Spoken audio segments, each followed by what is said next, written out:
Hey fishy people, welcome back to the channel. I hope you're having a good one. I'm coming at you again with another Facebook question and answer video. You guys seem to be enjoying these a lot, so I'm putting out another one for you. So we're going to delve into some questions. We got filtration questions, we got substrate questions, we got sick fish questions, we got travel questions, we got a bunch of different questions this time around. So I hope you guys enjoy the video. Alright, so this first question is about cleaning. It says, is there a good reason to not use Windex on the outside glass of your aquarium? Now, the reason you don't want to use, any aerosol or spray things around your aquarium is if it gets, in the air and settles into your water, it can of course affect the fish. Now, Windex, I believe, is an ammonia product, so it wouldn't be the worst thing, but all the other chemicals in it.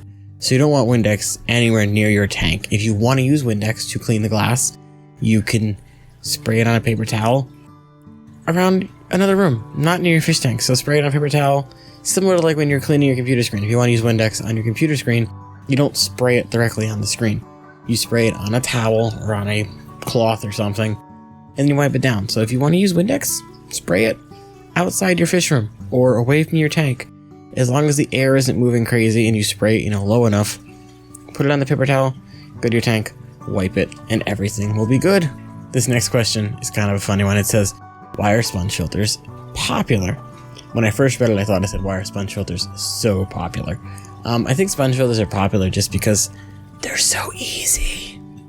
They're probably the simplest filter, aside from having no filter, that you can have in your aquarium. Sponge filter. Airline tube, air pump. Hook it up, plug it in, stick it in your tank. You don't have to do anything to it. Once a month, wring it out.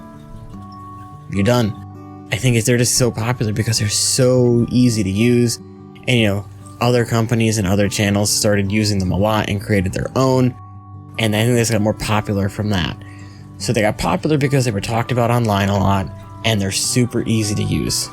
So that is why the sponge filter has become so popular. Alright, this next question's a bit of a doozy. It says, hey guys, I'm traveling from 12/26 to 1/7, which is a long time.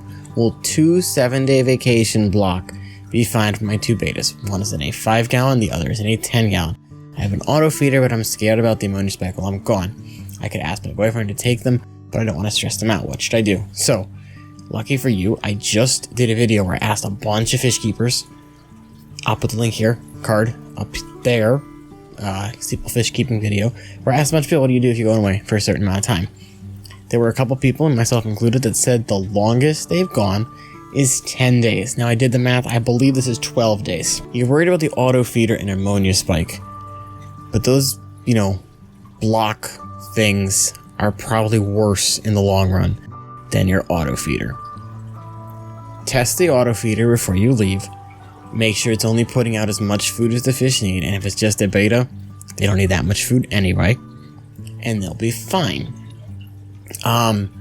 Like they said, the longest I've gone is 10 days without feeding my fish. You're going away for 12.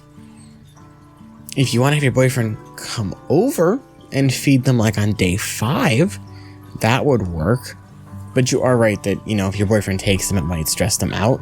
So with this one, I would say reference that video and don't use the blocks. If you have the auto feeders, use them instead and just test them before you leave. That's honestly the best advice I can give you. And there's stuff in the tank that they can peck at anyway. But if you have tank mates, you might come back with a few less if you don't feed anybody. Because, the betas will get hungry enough where they might catch a smaller fish. Alright, so this next question says, help ASAP. I have ick in my tank and all pet stores are closed at the moment. What do I do tonight to help kill the disease ASAP? Any help is appreciated. Turn your temperature up. It won't help your fish, but what turning the temperature up in your tank does is it speeds up the life cycle of the ick. So anyone that's kept guppies or other fish, if you keep them at a warmer temperature, it increases the metabolism, speeds up the fish's life cycle.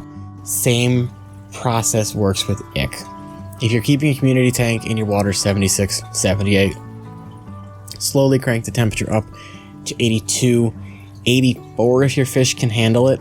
I say 82 because most of your community fish tanks will be able to handle that. And the more you pump that temperature up, the faster it will help the ick speed up its life cycle.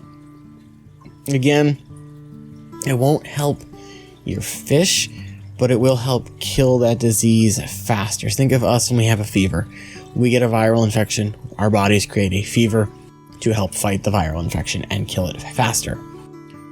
Same thing with ick. Turn the temperature up, the ick will speed up its life cycle and slowly die faster.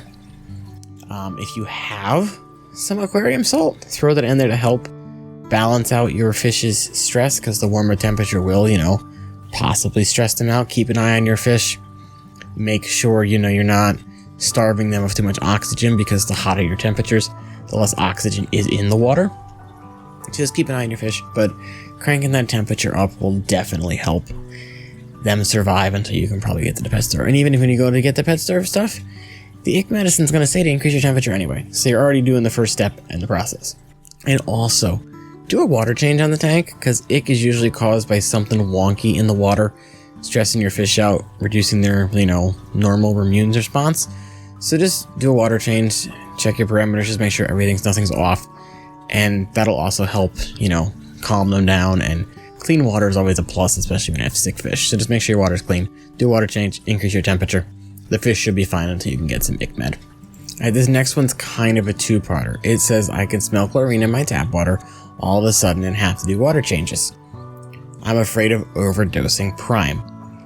So you'd have to really overdose prime for it to really cause too many issues.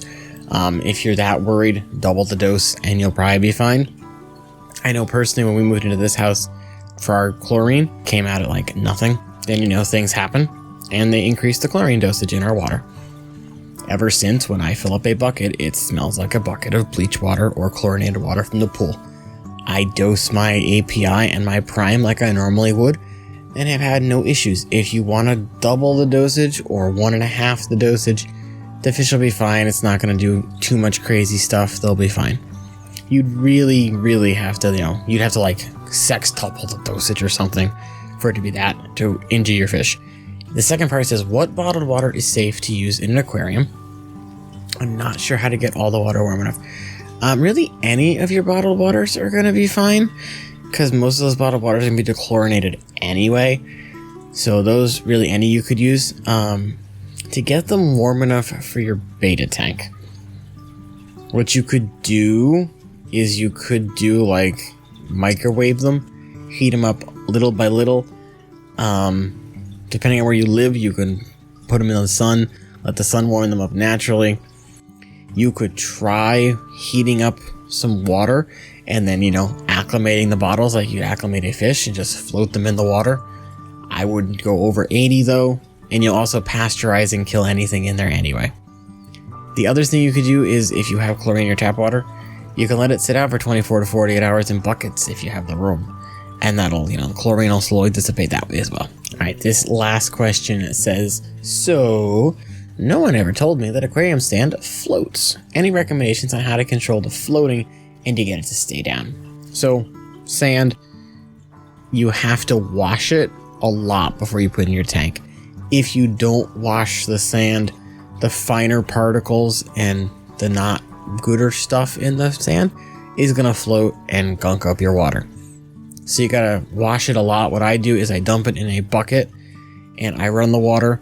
I take my hand and I just kind of slush it around in the bottom of the bucket, making sure to mix everything up. So anyone's ever cooked before, you get down to the bottom and you stick your spoon down there and you get underneath, so you make sure it's all evenly mixed and distributed.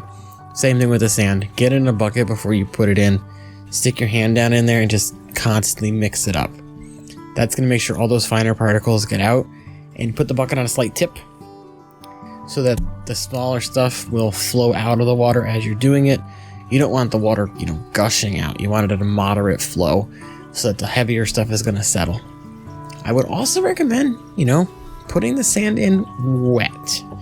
When I've put them in the tanks dry, I still get some of that floatiness going around, even if I wash it. So what I like to do is I wash all the sand up, bring it to the tank, put put it in partially wet, and I've never had too much of a problem. I'll have some, you know, there's always going to be some particles that are going to float. Once they're up, I don't have my hang-on backs on or my sponge filters. I take my, you know, net, that's what it's called, and, you know, I just scoop it up. I run it through the top and scoop it up that way. If you wash it, you're not going to have that much particulates in there at all. That helps. Thank you guys so much for watching. If you have not subscribed already, please consider hitting that sub button and, you know, dinging that notification bell so you know when I upload. Hitting that like button if you enjoyed it. Dislike if you didn't enjoy it. And as always, thank you guys all for the continued support. And we're growing a nice little community tank here, so thank you all for that. And as always, I will see you guys in the next video.